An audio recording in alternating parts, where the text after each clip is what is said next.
Ginawa ko ang tungkulin ng pagdidisenyo ng mga larawan sa iglesia. At kalaunan, napili ako bilang leader ng pangkat. Pagkatapos ng ilang panahon ng pagtutulungan, medyo bumuti ang pag-usad ng gawain sa pangkat at tumaas din ang kalidad ng mga disenyo.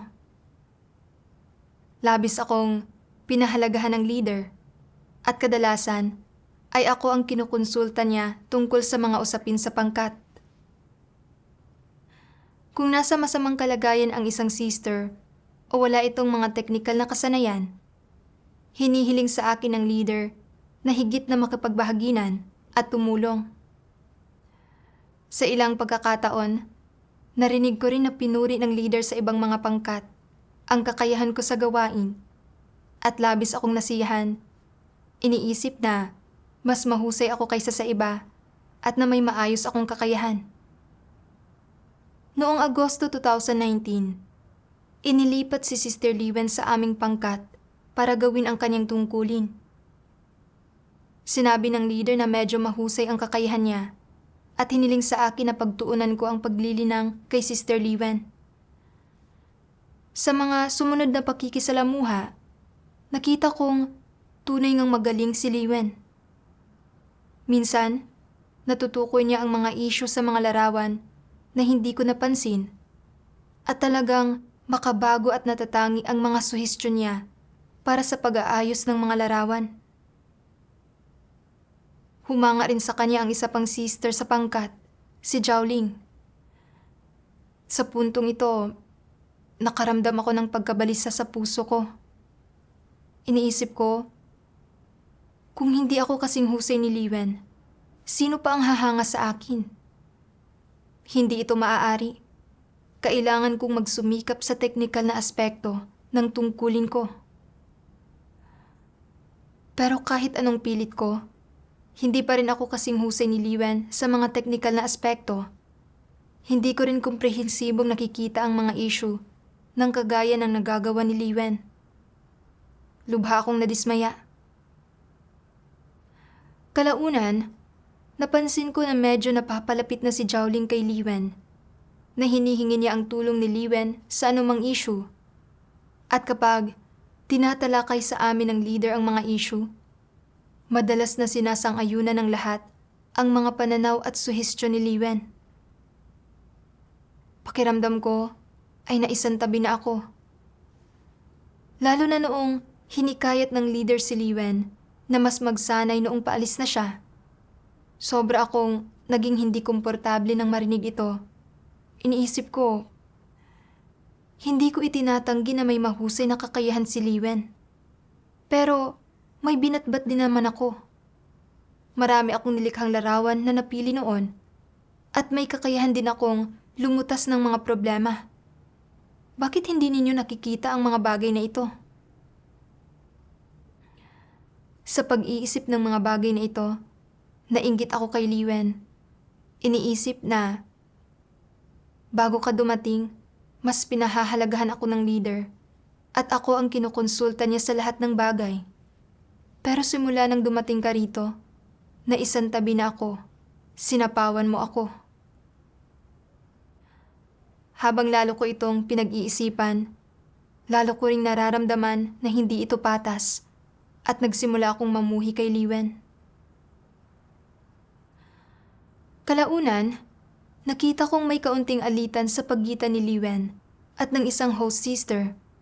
Pero hindi ako nagbigay ng anumang pakikipagbahaginan o tulong at sa halip ay nasihan ako sa sitwasyon niya. Iniisip na, hindi ba't magaling ka naman sa lahat ng bagay? Hindi ba't hinahangaan ka ng lahat? Anong nangyari at hindi mo man lang maayos ang ugnayan mo sa host sister na ito?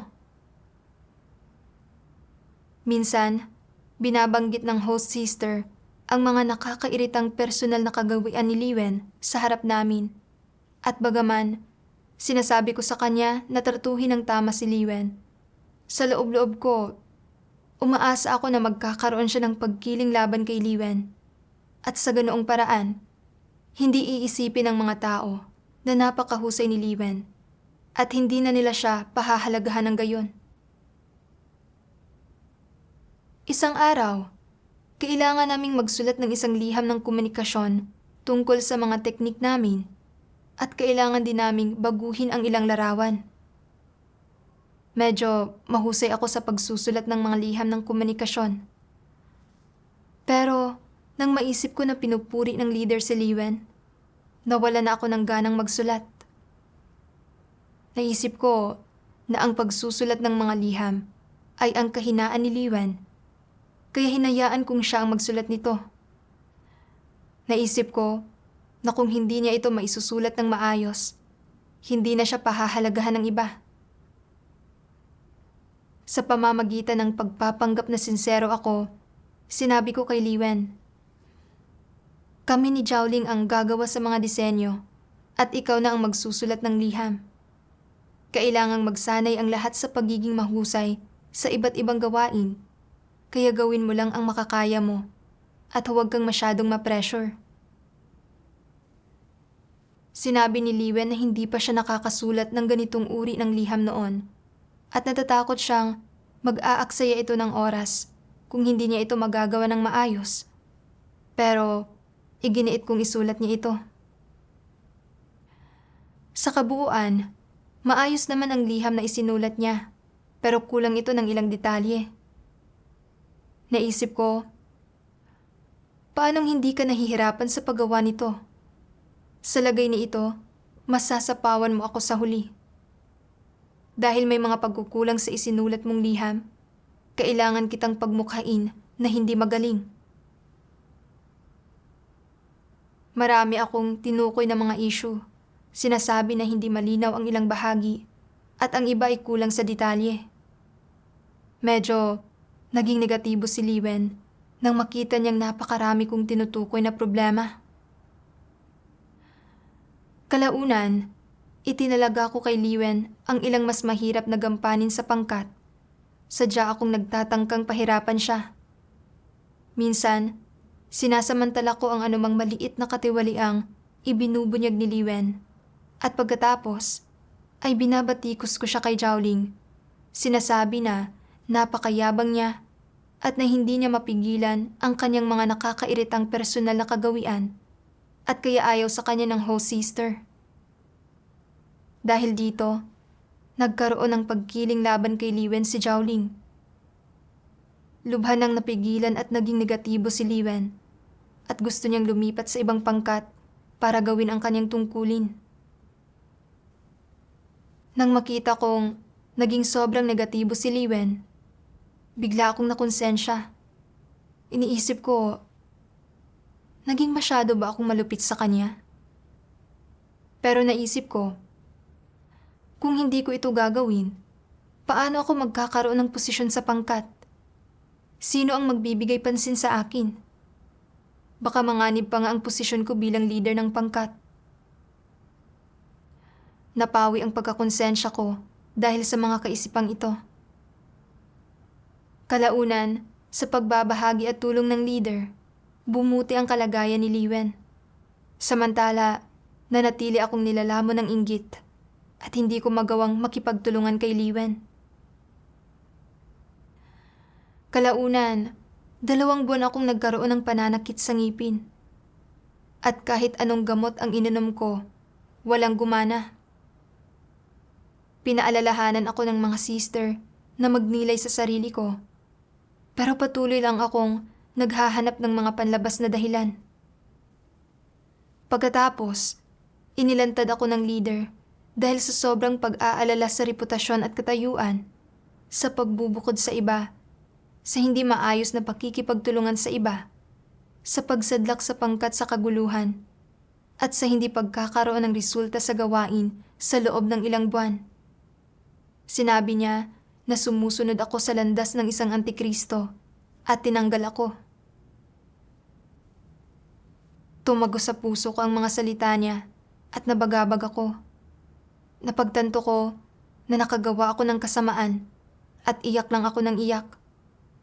Pakiramdam ko, ang labis kong pag-aalala sa reputasyon at katayuan ay nangangahulugan na hindi ako ililigtas ng Diyos, kaya sinukuan ko ang sarili ko.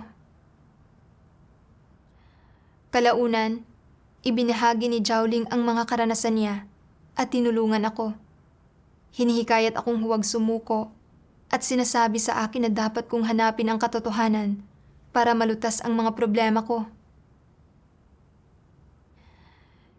Isang gabi, sa aking mga devosyonal, narinig ko ang isang himno ng salita ng Diyos na tinatawag na ang paninindigang kinakailangan sa paghahanap ng katotohanan na talagang nakaantig sa akin.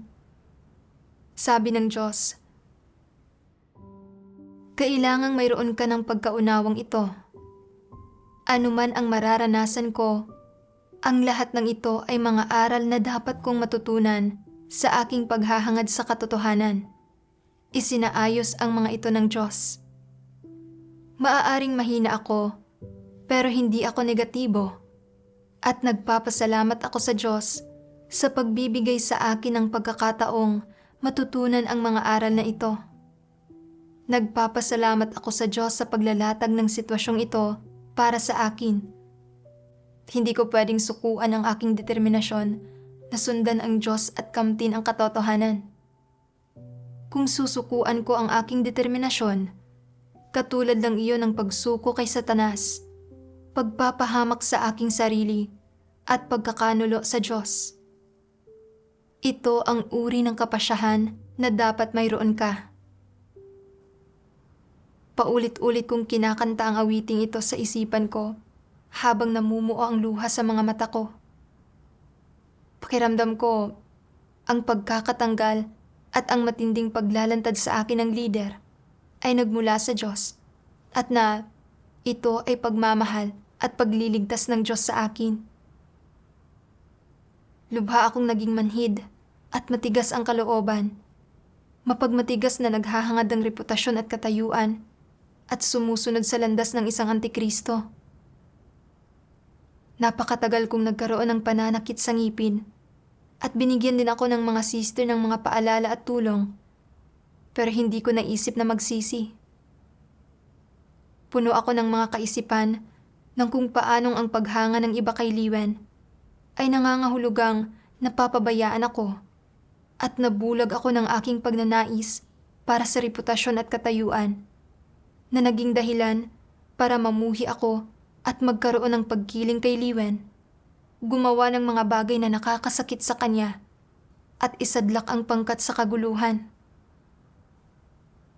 Pero hindi ako nagnilay at sa halip ay sinukuan ko ang sarili ko nang may maling pagkaunawa na hindi na ako ililigtas ng Diyos. Hindi ba't binabaluktot ko ang layunin ng Diyos? Tunay na wala akong pagkaunawa sa puso ng Diyos. Hindi ko talaga kilala ang sarili ko. Nang mapagtanto ko ito, tunay akong nakaramdam ng pagkakautang sa Diyos. At na, kung hindi dahil sa pagsasaayos ng Diyos ng mga sitwasyong ito para kastiguhin at disiplinahin ako, hindi ko sana pagninilayan ang sarili ko at patuloy akong tatahak sa maling landas. Hindi ako pwedeng patuloy na magkamali ng pag-unawa sa Diyos at gusto kong kumain at uminom ng maayos sa mga salita niya para ayusin ang kalagayan ko. Pagkatapos, nabasa ko ang isang sipi ng mga salita ng Diyos na direktang nauugnay sa kalagayan ko. Sabi ng makapangyarihang Diyos, ang ilang tao ay palaging natatakot na ang iba ay mas mahusay o mas mataas kaysa sa kanila, na ang iba ay kikilalanin habang sila ay hindi napapansin, at dahil dito ay inaatake at ibinubukod nila ang iba. Hindi ba ito isang kaso ng pagkainggit sa mga taong may talento? Hindi ba't makasarili at kasuklam-suklam ito? Anong klasing disposisyon ito? Ito ay pagiging mapaminsala. Iyong mga iniisip lamang ang sarili nilang mga interes. Binibigyang kasiyahan lamang ang sarili nilang mga pagnanais. Nang hindi iniisip ang iba o isinasaalang-alang ang mga interes ng sambahayan ng Diyos, ay may masamang disposisyon at walang pagmamahal ang Diyos sa kanila. Kung talagang kaya mong isaalang-alang ang mga layunin ng Diyos, magagawa mong tratuhin ng patas ang ibang mga tao. Kung nagre-rekomenda ka ng isang mabuting tao at hinahayaan mo siyang sumailalim sa pagsasanay at gumampan ng tungkulin, at sa gayon ay nagdaragdag ka ng isang taong may talento sa sambahayan ng Diyos, hindi ba't padadaliin niyon ang iyong gawain? Kung gayon, hindi ba't magpapakita ka ng katapatan sa iyong tungkulin? Isa iyong mabuting gawa sa harap ng Diyos. Ito ang pinakamababang antas ng konsensya at katwiran na dapat taglayin ng mga naglilingkod bilang lider. Sa pagninilay-nilay sa mga salita ng Diyos, nakita ko na ang inilantad ng Diyos ay ang mismong kalagayan ko. Naiinggit ako sa mga kakayahan ng iba at may masama akong disposisyon. Napakahalaga ng gawain ng pagdidisenyo at nangangailangan ito ng pagtutulungan ng mga taong makabago at may kabatiran. Sa pamamagitan nito, napapahusay ang pagiging epektibo ng mga disenyo. Pero hindi kami gaanong makabago ni Zhaoling, samantalang si Liwen ay nangunguna sa aspektong ito na nagkataong pumupuno sa mga pagkukulang namin. Nakakabuti ito sa gawain at dapat sana ay natutuwa ako na may taong katulad niya sa iglesia.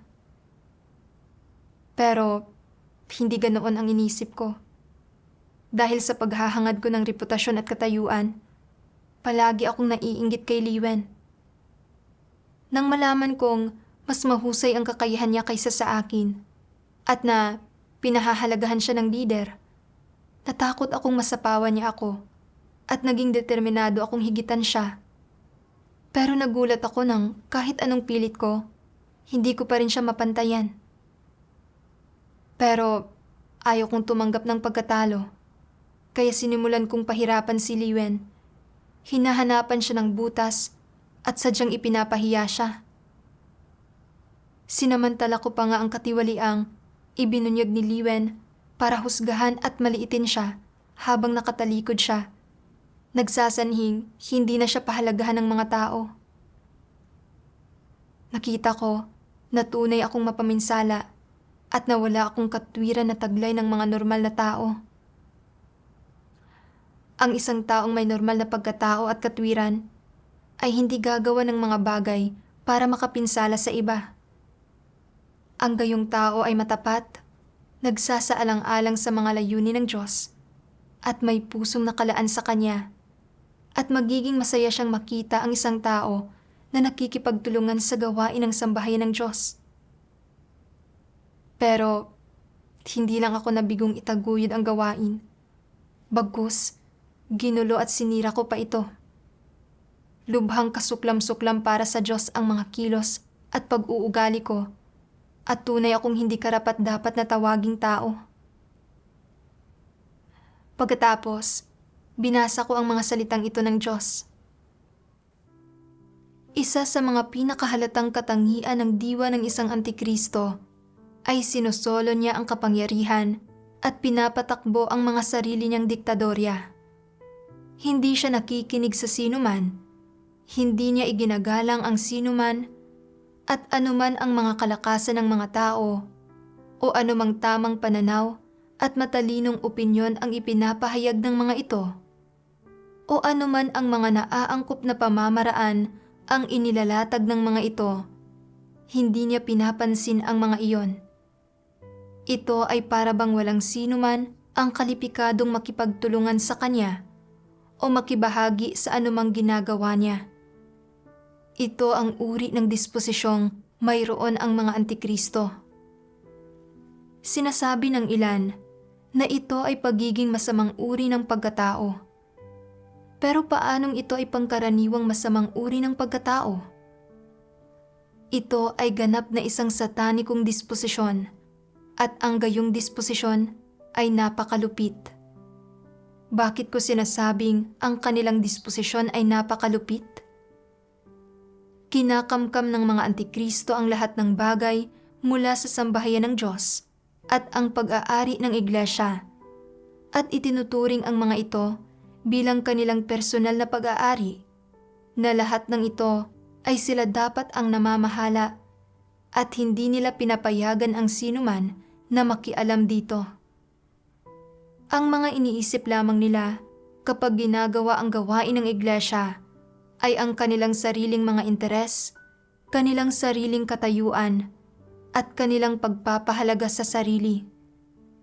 Hindi nila tinutulutan ang sinuman na pinsalain ang kanilang mga interes, lalo nang hindi nila tinutulutan ang sinumang may kakayahan o nagagawang magsalita tungkol sa kanyang patotoong batay sa karanasan na maging banta sa kanilang reputasyon at katayuan. Higit pa rito, ang mga antikristo ay madalas na gumagawa ng mga kasinungalingan at binabaluktot ang mga katunayan sa gitna ng mga kapatid. Minamaliit at kinokondena ang mga tao na nakapagsasalita ng kanilang patotoong batay sa karanasan. Ano man ang gawaing ginagawa ng mga taong iyon, naghahanap ang mga antikristo ng mga dahilan para ihiwalay at sugpuin sila at mapanghusga sa kanila. Sinasabing mayabang at mapagmagaling sila, na gusto nilang magpakitang gilas at na nagkikimkim sila ng mga ambisyon. Sa katunayan, ang mga taong ito ay may kaunting patotoong batay sa karanasan at nagtataglay ng kaunting katotohanang realidad. Medyo mabuti ang pagkatao nila, may konsensya at katwiran, at kayang tumanggap ng katotohanan. At kahit na mayroon silang ilang pagkukulang, kahinaan, at paminsan-minsang pagbubunyag ng isang tiwaling disposisyon, kaya nilang magnilay sa kanilang sarili at magsisi. Ang mga taong ito ang mga ililigtas ng Diyos at may pag-asa na magagawang perpekto ng Diyos. Sa kabuuan, ang mga taong ito ay angkop sa paggawa ng isang tungkulin. Natutugunan nila ang mga hinihingi at prinsipyo sa paggawa ng isang tungkulin. Ngunit iniisip ng mga antikristo, hindi ko talaga matitiis ang ganito. Nais mong magkaroon ng papel sa aking nasasakupan upang makipagpaligsahan sa akin. Imposible iyon. Huwag na huwag kang magtatangka. Mas edukado ka kaysa sa akin. Mas matatas magsalita kaysa sa akin. Mas sikat kaysa sa akin. At mas masikap mong hinahangad ang katotohanan kaysa sa akin. Kung makikipagtulungan ako sa iyo at inagaw mo ang atensyon mula sa akin, ano na lang ang gagawin ko? Isinasaalang-alang ba nila ang mga interes ng sambahayan ng Diyos? Hindi. Ano ang iniisip nila? Iniisip lamang nila kung paano kakapit sa sarili nilang katayuan. Napakalinaw ng mga salita ng paglalantad ng Diyos. Labis na pinahahalagahan ng mga antikristo ang katayuan at hindi sila pumapayag na mahigitan sila ng iba. Sa sandaling may isang taong makahigit sa kanila at magbanta sa katayuan nila, ginagawa nila ang lahat ng kanilang makakaya para batikusin at ibukod ang taong iyon. Hindi sumusuko hanggat hindi nila ito tuluyang napapabagsak. Tunay itong mapaminsala. Isinasaalang-alang lang ng mga antikristo kung paano maprotektahan ang kanilang katayuan. At hindi nila kailanman iniisip ang tungkol sa mga interes ng sambahayan ng Diyos. Kahit na mapinsala ang mga interes ng sambahayan ng Diyos o masaktan ang mga kapatid, nananatili silang walang pakialam. Ang paggampan ko ay angkop din sa paglalarawang ito. Nakita ko na si Liwen ay may mahusay na pag-arok, mabilis na umuusad, at kayang magbigay ng mga natatanging kabatiran, at na natanggap niya ang pagsang-ayon ng leader at ng katuwang na sister. Kaya nag-alala ako na mawala ang katayuan ko at napuot ako kay Liwen. Naniwala ako na sinapawan niya ako, kaya nagsimula akong ibukod siya. Sadya ko siyang pinahirapan para magmukha siyang hindi magaling, at hinusgahan ko rin siya habang nakatalikod siya. Hinihimok ang host sister at si Jiaoling na pumanig sa akin sa pagbubukod at pagpupuntirya kay Liwen. Gusto ko siyang itulak sa pagkanegatibo at pagkatapos ay sipain siya palabas ng aking teritoryo. Nakita ko na tunay akong immoral at taksil.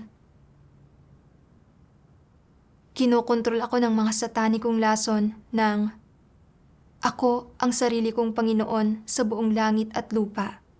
At isa lang ang lalaking maaaring manguna.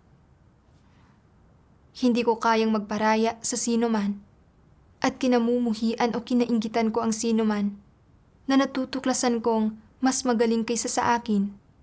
Gumagamit pa nga ako ng mga pakana para pahirapan sila.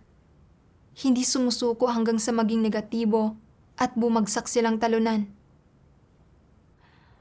Sa pagbabalik tanaw ngayon, namuhay ako ayon sa mga satanikong laso na ito at nagtaglay ako ng lubhang mayabang at mapaminsalang disposisyon. Sa mga salita at kilos ko, hindi ko kailanman isinaalang-alang man lang ang mga interes ng sambahayan ng Diyos.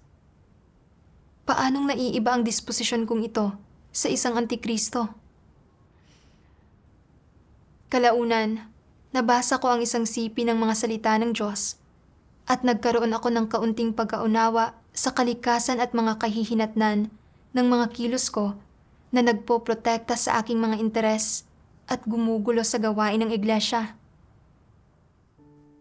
Sabi ng makapangyarihang Diyos, kung palagi mong guguluhin, gagambalain, at sisirain ang mga bagay na gustong ipagtanggol ng Diyos, kung palagi mong hahamakin ang mga bagay na ito, at palagi kang may mga kuro-kuro at opinyon tungkol sa mga ito, kung gayon ay tinututulan mo ang Diyos at kinokontra mo siya.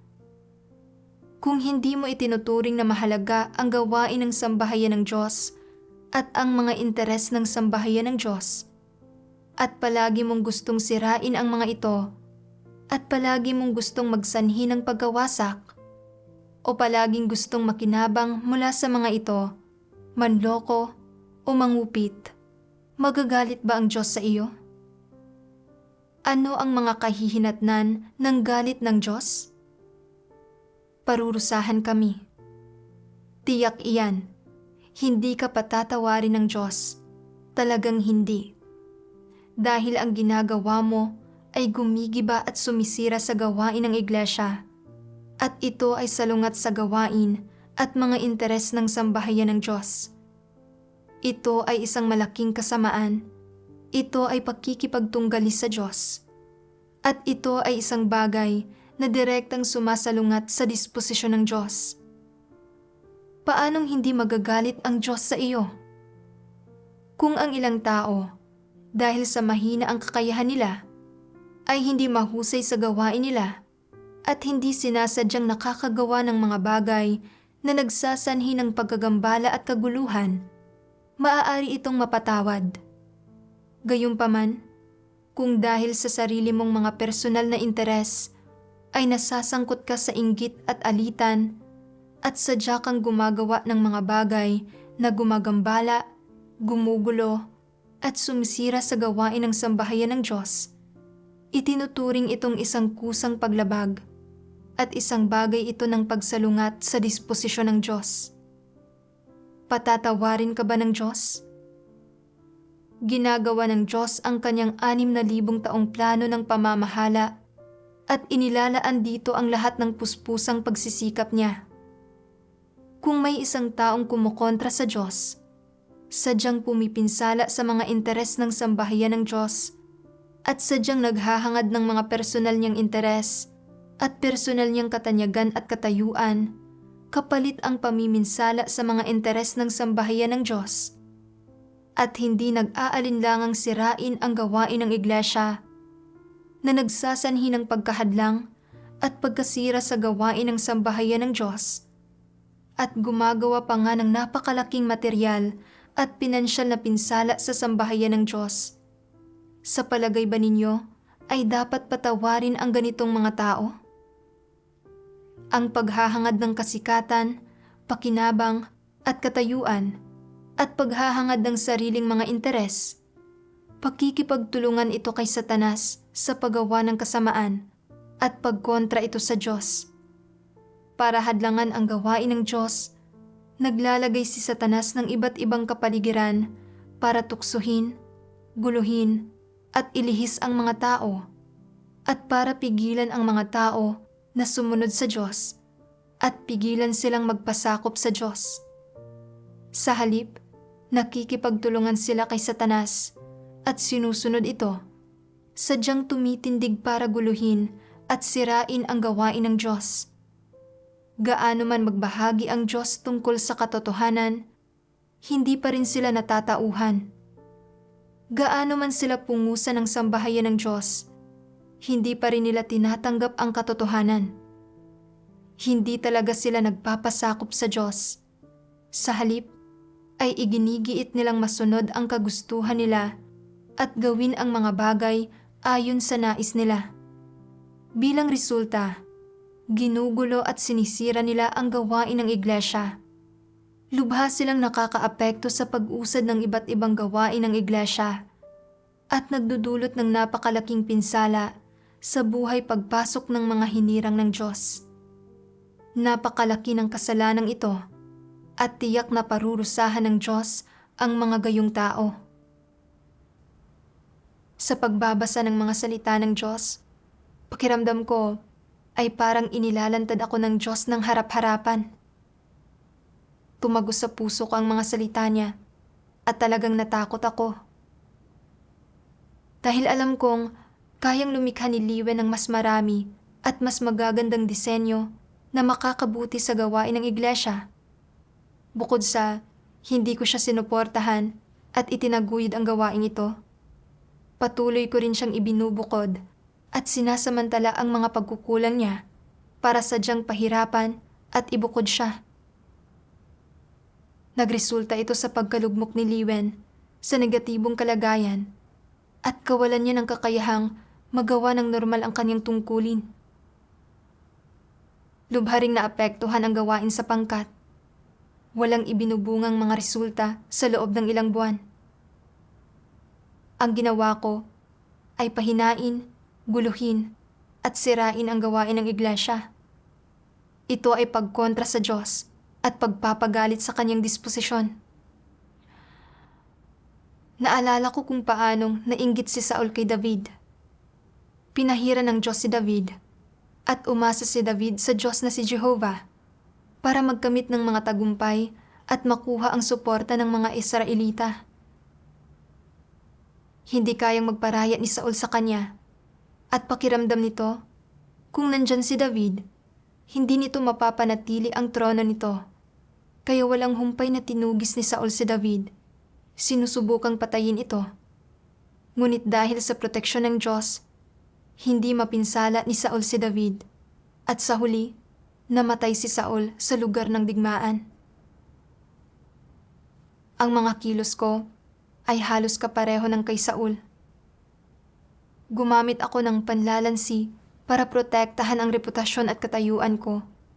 At ibinukod at pinahirapan ko si Liwen na nagresulta sa pamumuhay niya sa isang negatibong kalagayan at kawalan ng motibasyon na gawin ang kanyang tungkulin.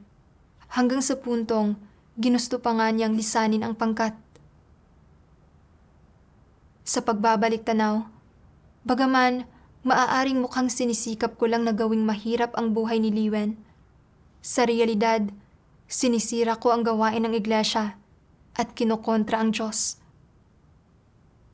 Epektibo si Liwen sa kanyang tungkulin, pero sinubukan kong gamitin ang lahat ng panlalansing maisipan ko para ibukod siya at nasihan ako nang maitulak ko siya palabas.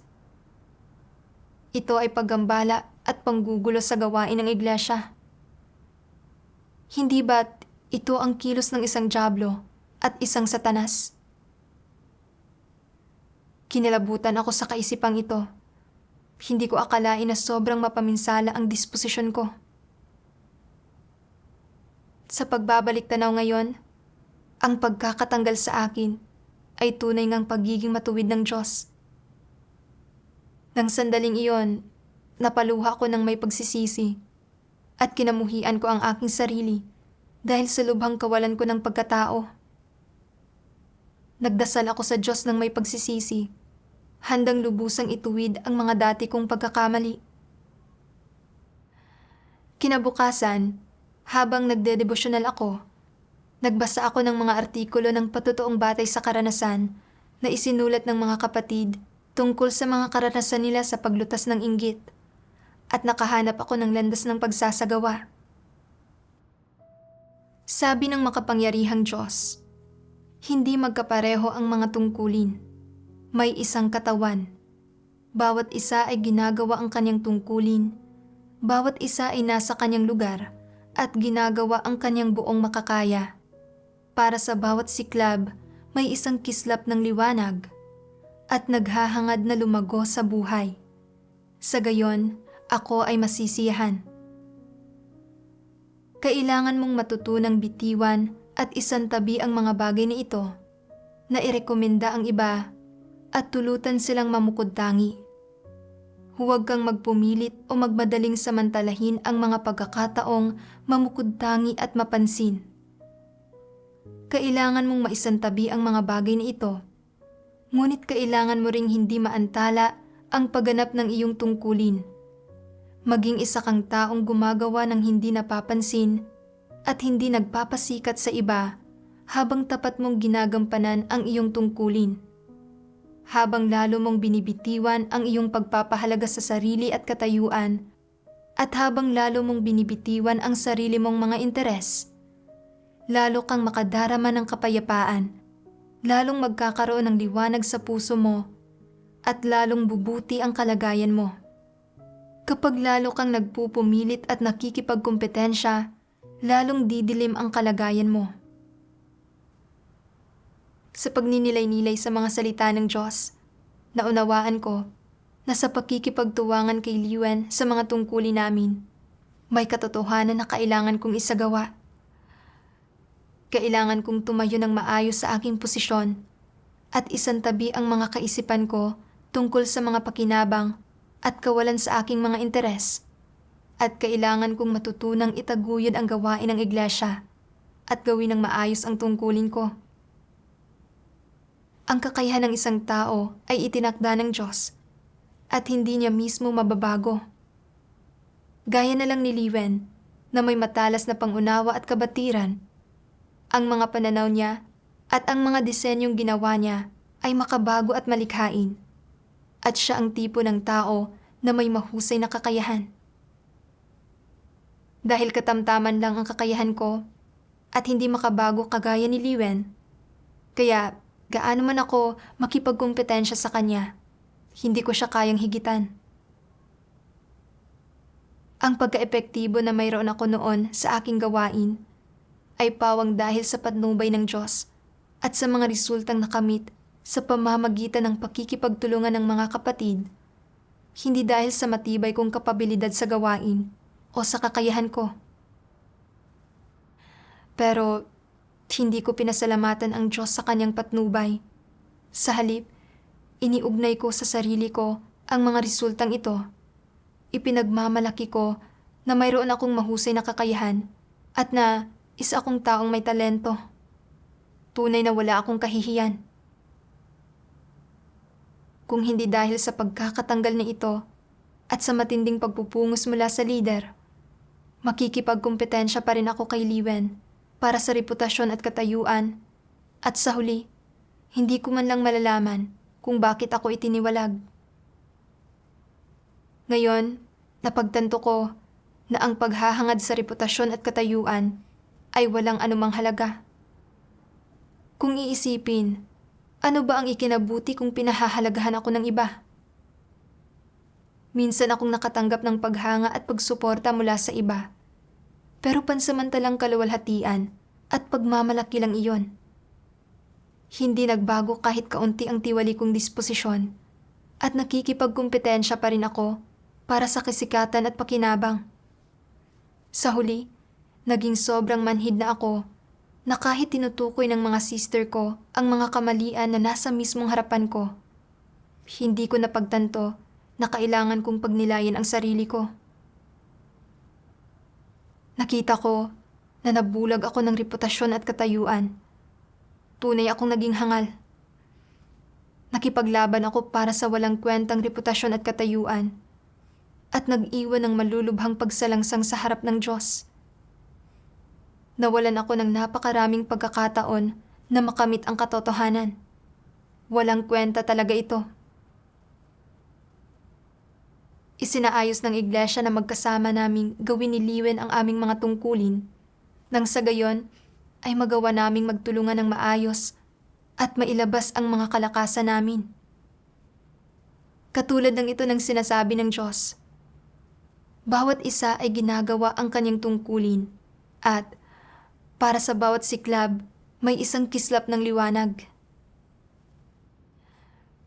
Kapag sama-sama tayong nagsisikap para gawin ang ating mga tungkulin ng maayos at palugurin ang Diyos, nagkakaroon ng kasiyahan ang puso ng Diyos. Sa pagninilay-nilay ko rito, nakahinga talaga ako ng maluwag. Sa pamamagitan ng pagbitiw ko sa aking inggit, labis na naging payapa at panatag ang pakiramdam ko sa puso ko. Pagkatapos ng mahigit 1 buwan ng mga devosyonal at pagninilay-nilay, nagkamit ako ng kaunting pagkaunawa sa sarili ko at pagkatapos, isinaayos ng leader na muli kong gawin ang mga tungkulin ko kasama sina Liwen at ang iba pa. Alam kong ito ay awa ng Diyos at na binibigyan niya ako ng pagkakataon na magsisi at tunay akong nagpapasalamat sa Diyos. Noong panahong iyon, si Liwen ang leader ng pangkat at kinukonsulta siya ng leader tungkol sa lahat ng usapin. Medyo hindi ako komportable. Napagtanto ko na muli na namang sumisiklab ang inggit ko, kaya agad akong nagdasal sa Diyos. Hinihiling sa Diyos na bantayan ako at tulungan akong isagawa ang katotohanan at bitiwan ang aking inggit sa sister ko. Kalaunan, nabasa ko ang mga salitang ito ng Diyos. Ano ang inyong mga prinsipyo sa inyong pag-asal? Dapat kayong umasal ayon sa inyong pwesto, hanapin ang tamang lugar para sa inyo, at gawin ng mabuti ang tungkulin na nararapat ninyong gampanan. Ito lamang ang taong may katwiran. Bilang halimbawa, may mga taong mahuhusay sa mga partikular na profesional na kasanayan at may pagkaunawa sa mga prinsipyo, at dapat nilang akuin ang responsibilidad at gawin ang panghuling pagsisiyasat sa larangang iyon. May mga taong makapagbibigay ng mga ideya at malilinaw na pagkaunawa, nagiging inspirasyon sa iba at tinutulungan silang mapabuti ang kanilang mga tungkulin. Sa gayon, ay dapat silang magbigay ng mga ideya. Kung matatagpuan mo ang tamang lugar para sa iyo at makagagawa ng tugma sa iyong mga kapatid, magiging pagtupad mo iyon sa iyong tungkulin.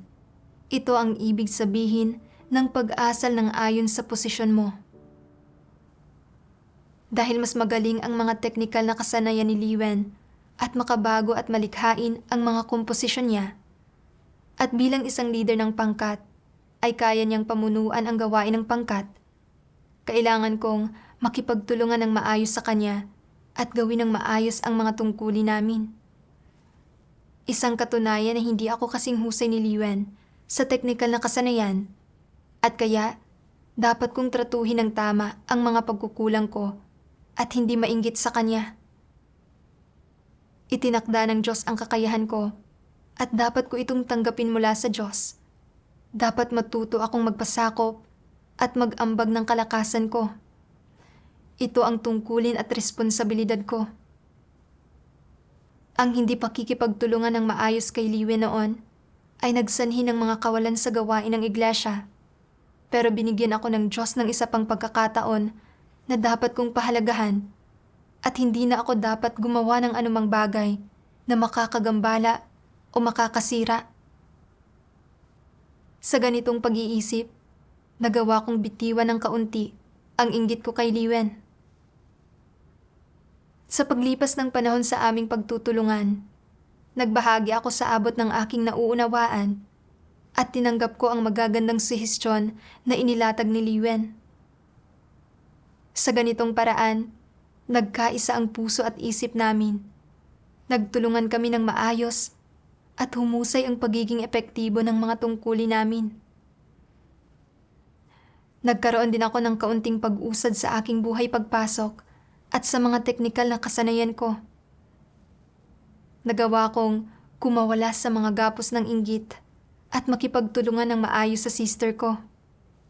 Ito ang resulta ng paggawa ng mga salita ng Diyos sa akin. Salamat sa Diyos.